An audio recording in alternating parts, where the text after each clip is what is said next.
Bonjour et bienvenue dans notre programme de Histoire annoncée. Aujourd'hui, nous allons essayer de vous parler de trois choses qu'ils font après avoir enlevé leurs victimes. Qui sont ces gens qui enlèvent les gens? Qui sont ces gens qui ont été enlevés? Alors, quelles sont ces trois choses qu'ils ont l'habitude de faire après avoir enlevé les victimes? Alors, tout au long de cette histoire, dans le cadre de l'histoire annoncée, nous savons tous que le phénomène d'enlèvement aujourd'hui commence à battre son plein, commence à prendre de l'ampleur. Alors, pour ce faire, on a aussi essayé d'enregistrer trois histoires. Et ces histoires, j'aimerais déjà vous dire à l'avance que ces gens qui ont été enlevés ont y attiré gain de cause de leur enlèvement. Alors, on peut se poser des questions. Comment est-ce qu'une personne qui a été enlevée, mais parvient à tirer gain de cause par rapport à cet acte que tout le monde déplore? Imaginez un peu, on enlève ton frère, comment ça va pénaliser, comment ça va faire mal à toute la famille et à vous particulièrement. Donc, c'est un phénomène que nous n'encourageons pas dans le cadre de l'histoire annoncée. Néanmoins, pour aujourd'hui, on a trois choses à vous dévoiler, trois secrets, trois situations, trois histoires, trois cas que nous avons enregistrés, dont ces cas avaient abouti à des résultats en faveur des victimes. Donc, alors, pour la première situation que nous allons d'abord vous présenter, c'est l'histoire d'une jeune fille qui était enlevée. Cette fille était une étudiante en médecine. Elle étudiait et elle vivait également avec sa sœur dans une même maison. Donc, il n'y avait que deux filles dans cette maison. Elle s'est louée la maison. Pourquoi elle louait la maison ensemble? On ne connaît pas. Quelles sont les circonstances qui ont fait en sorte qu'elle puisse vivre qu'à deux dans une même maison? Vous et moi, nous ne connaissons pas. Mais tout ce que nous savons, c'est que cette fille était une étudiante qui vivait avec sa sœur. Cette jeune fille a été enlevée. Alors, on se demande pourquoi elle a été enlevée et quelle était la suite, comment les choses s'étaient passées. Alors, pour ce faire, on aimerait d'abord faire un petit retour pour vous parler des causes de son enlèvement. Cette fille, il y avait dans un quartier, au quartier où il vivait, il y avait un monsieur, un mec, qui faisait la course à la fille. Donc, à chaque fois, il cherchait à voir la fille, genre, commencer une relation amoureuse avec elle. Mais ce mec a fait de son mieux. Elle a fait tout ce qu'il fallait faire. Elle a essayé de chercher des occasions pour parler à la fille. Mais la fille était tellement réservée, tellement fermée, elle ne donnait pas de l'espace à ce monsieur pour l'écouter. Donc, ce monsieur a fait tout ce qu'il fallait faire. Ce monsieur a cherché, ce mec a cherché à contacter la fille, voilà, moi, ceci, moi, cela, mais il ne recevait même pas de l'espace pour essayer d'exprimer ses sentiments. Alors, ce monsieur était toujours animé par l'esprit, par l'envie de vivre avec cette fille, par l'envie de commencer la relation sérieuse. Je vais vraiment préciser une relation sérieuse avec cette jeune fille étudiante, mais cette étudiante était catégorique. Alors, un de bons jours, cette étudiante était en train de passer et le mec était à côté avec ses amis et ils me ont signalé que dans le groupe de ses amis-là, c'est lui qui prenait presque tout en charge parce que c'était quand même un mec responsable et certains de ses amis ne travaillaient pas. Alors, il était là juste pour faire un peu du poids, vous voyez, hein? Donc, les genres d'amis que nous avons souvent qui nous aident avec ça, avec ceci, avec cela. Donc, c'était un jeune pareil. Alors, tous ses amis lui considéraient vraiment un peu comme, ouais, vous voyez, comme leur aide, leur mentor, leur guide et tout. Alors, aux yeux de ses amis, il a dit que non, voilà, moi, je préfère vivre avec cette fille-là. Alors, les amis lui ont dit non, ça ne dérange pas, tu peux au moins lui faire la course. Fais la course à la fille. Et le mec s'est dit d'accord, il a pris le courage, il est allé. Là, c'est pour la toute première fois. Donc, on a fait un petit retour pour vous expliquer comment les choses avaient commencé vraiment dans la case de départ. Alors, il est arrivé voir la fille et là, il a demandé à la fille, est-ce que je peux avoir une minute? Comme toujours, des fois on commence, est-ce que je peux avoir une minute? Est-ce que c'est ci, est-ce que c'est là? La fille était catégorique, il a dit au monsieur, je n'ai pas le temps pour toi, je n'ai pas une minute à t'accorder. Alors, c'est une chose qui s'est fait à plusieurs reprises. À chaque fois qu'il vient toujours voir la fille lui repousse toujours de loin. S'il vient à gauche, la fille prend la droite. S'il prend de droite, la fille prend la gauche. Donc, c'est toujours comme ça que ça se faisait. Alors, c'était devenu comme un sujet d'humiliation auprès de sa base, en fait. Ses amis avaient commencé à se moquer de lui pour dire non, toi, tu vois, tu ne sais pas draguer, tu ne sais pas ceci, cela. En tout cas, c'était vraiment un cas d'humiliation. Alors, ce monsieur s'est dit, d'accord, moi, je ne peux pas m'arrêter là parce que j'aime vraiment cette fille. Qu'est-ce que je dois faire? Il a essayé avec une deuxième méthode. Donc, la première méthode, c'était tout simplement d'aborder la fille et il n'avait pas pris cette opportunité. Il n'avait pas, la fille ne lui a laissé aucune chance de lui aborder. Alors, qu'est-ce qu'il a fait? Un de beaux jours, cette fille est allée à l'université. C'était pendant le période de recouvrement, donc on chassait pour les frais académiques. Alors, il s'est fait que le premier jour, on lui a chassé. Le mec a vu la fille rentrer vraiment à temps. Il a compris que non, cette fille, il s'est renseigné en fait. Il s'est renseigné de l'université, là où la fille étudie. Et il s'est pointé à l'université. Il a vu ses amis. Bonjour, je suis une connaissance de votre camarade. Voilà, j'aimerais savoir comment ça se passe ici. Alors, ses amis lui ont dit non, ces derniers temps, nous sommes pendant la période de recouvrement, donc on est en train de chasser. Et il a demandé est-ce que votre ami a déjà payé ses frais. Et les amis ont dit non, jusque-là, elle n'a pas encore payé. D'ailleurs, voilà les frais que nous devons payer, c'est ça, c'est ça.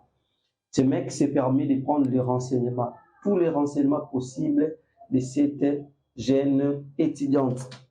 Il a pris les renseignements et après avoir pris ces renseignements, qu'est-ce qu'il s'est fait? Il est allé payer les frais académiques pour ce monsieur, pour la fille en fait, pour l'étudiante.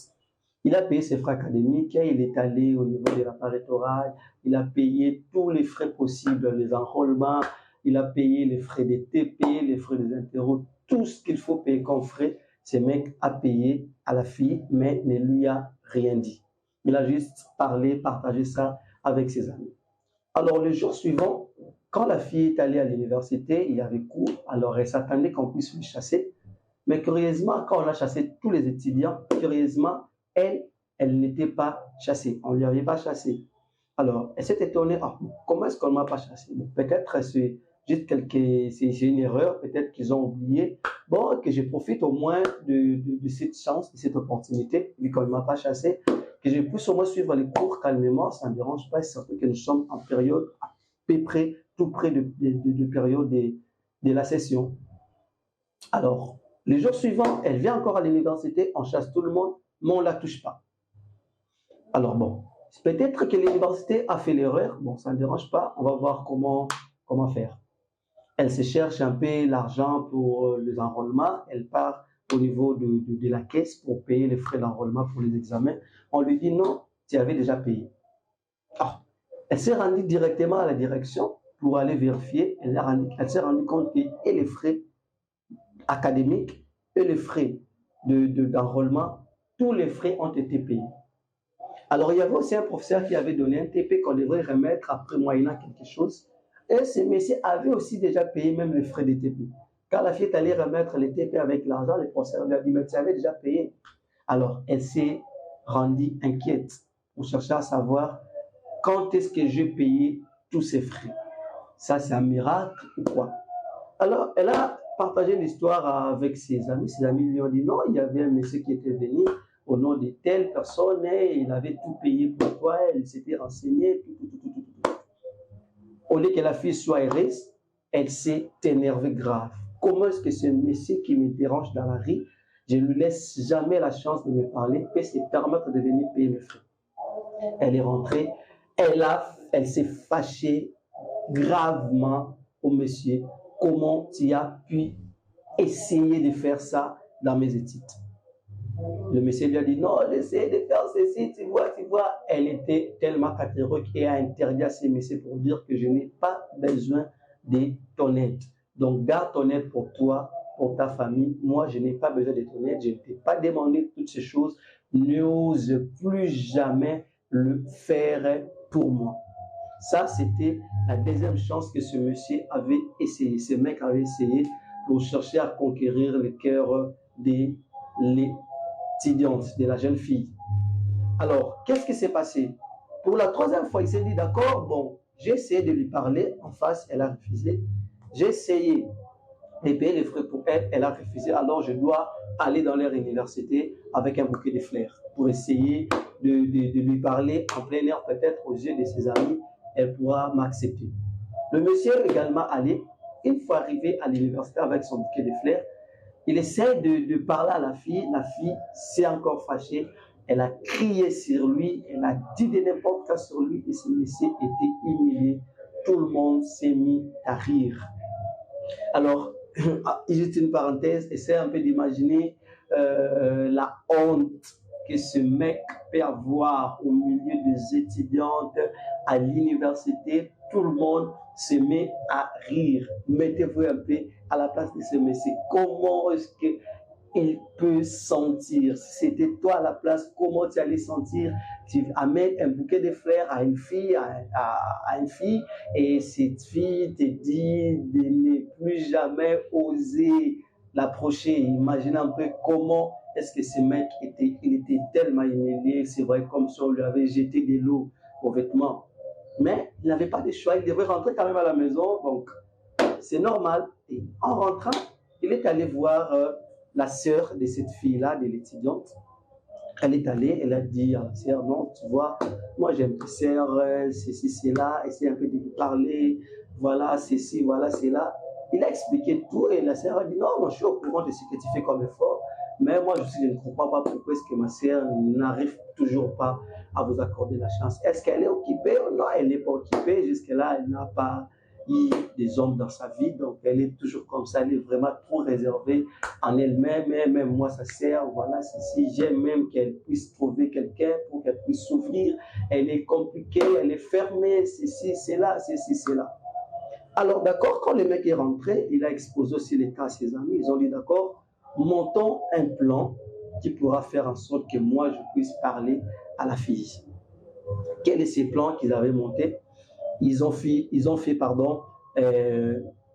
comment dirais-je, ils ont fait un plan avec et la sœur de la fille et ses amis. Alors, quels étaient ces plans? Ils se sont concertés, ils ont dit d'accord, toi tu vas nous donner les plans de la maison. Quand est-ce que vous fermez la maison, comment vous faites? La sœur a dit d'accord, on va les faire demain. Qu'est-ce qu'on va faire? Ma sœur va revenir demain à la maison. Elle est allée rendre visite à ses parents et après son retour, généralement, elle est fatiguée. Elle est souvent fatiguée à chaque fois qu'elle rentre de là parce qu'elle aide sa mère avec les travaux, ménager, tout. Alors, qu'est-ce que nous devons faire? Moi, je vais laisser la porte ouverte toute la nuit. Donc, à partir de 0h, pardon, des 0h, c'était, je crois, 0h, 2h, à partir de 2h du matin, je crois, si je ne me trompe pas, 0h, au milieu de la nuit, vous allez venir vous présenter.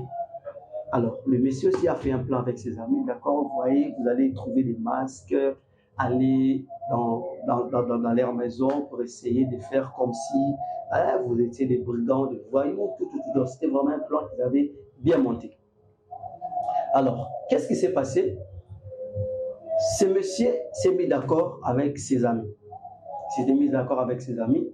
Alors, du coup, la nuit, la sœur de la fille laissa la porte ouverte. Les amis se sont déguisés et se sont précipités à entrer à la maison avec des machettes, avec des armes, avec des machettes, donc des armes blanches en fait. Alors, une fois arrivés à la maison, les deux sœurs étaient paniquées en fait. La sœur était bien informée que c'est un jeu, mais la fille là n'était pas informée. Pour elle, c'était vraiment des choses sérieuses. Alors, comment papa, ceci, Simba, fait ceci, fait cela, tout, ça et là. Donc, comme à Lingala, on dit Simba Benga. Donc, c'était vraiment quelque chose de compliqué. Alors, le monsieur s'est dit, d'accord, moi aujourd'hui, je vais jouer le rôle d'un super-héros. Alors, pendant qu'ils étaient en train de menacer le dessert, lui, il vient vite.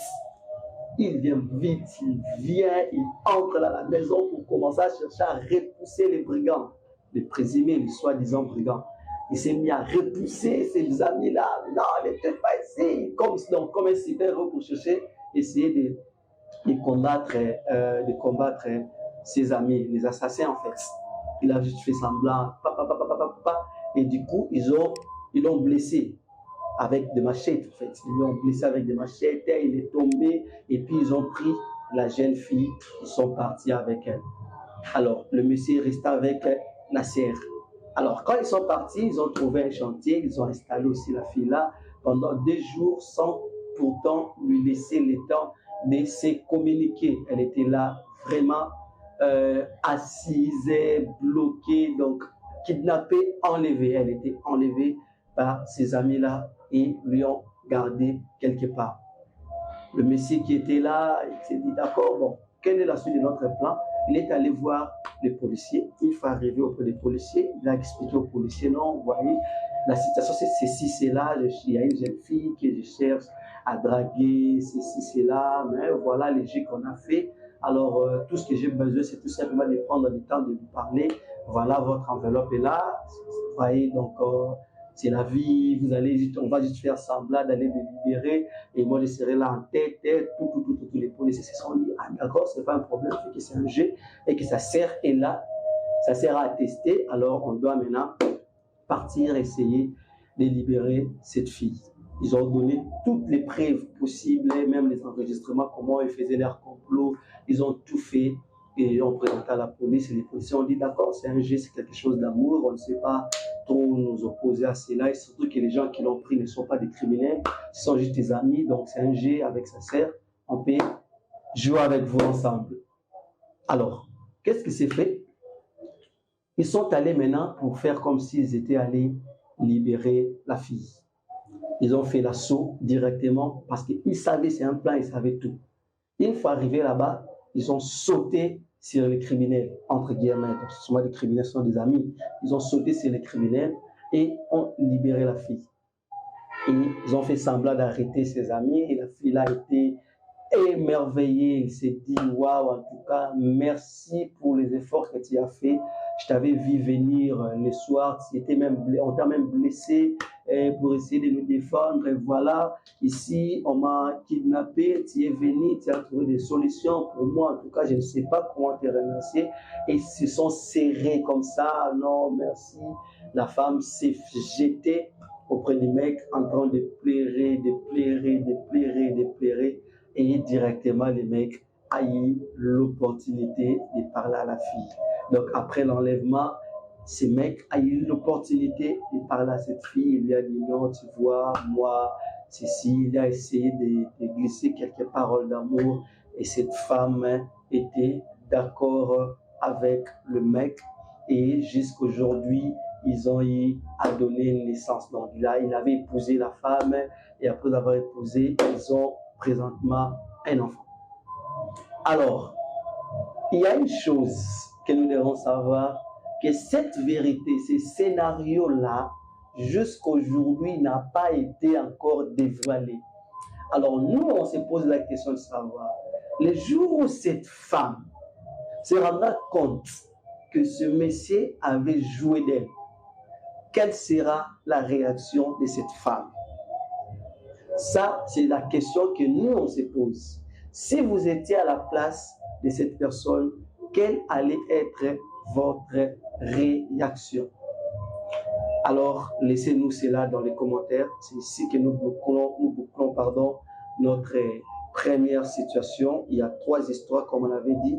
La vidéo qui vient juste après va nous parler de la deuxième situation. La deuxième situation, comment est-ce que cela s'était passé? Quels étaient les problèmes de cet enlèvement? Parce que la deuxième vidéo va parler d'une fille, en fait. C'est une petite enfant qui aussi a été enlevée. Alors, on va chercher de savoir qui lui avait enlevé, comment ça s'était passé et en quoi cela avait tourné en sa faveur. Si cette histoire vous a plu, en tout cas, nous vous demandons de vous abonner et de nous laisser les commentaires pour nous encourager. Dites-nous aussi dans les commentaires si c'était vous, qu'allez-vous faire par rapport à cette situation? Qu'est-ce que vous pouvez nous dire? Quelles leçons que nous pouvons tirer? Donc, nous attendons vraiment vos commentaires. Si c'est votre toute première fois de nous suivre, nous vous invitons à vous abonner parce qu'il y a vraiment des histoires. Il y a vraiment des histoires. Il y a vraiment des histoires. Abonnez-vous et activez la cloche de notification pour ne rien rater. C'est votre présentateur, votre serviteur Herbitika dans les comptes de HMT Télévision au programme de Histoire annoncée que nous avons eu le plaisir de vous parler, de vous présenter ces petits numéros. On se retrouve vraiment très prochainement, juste après.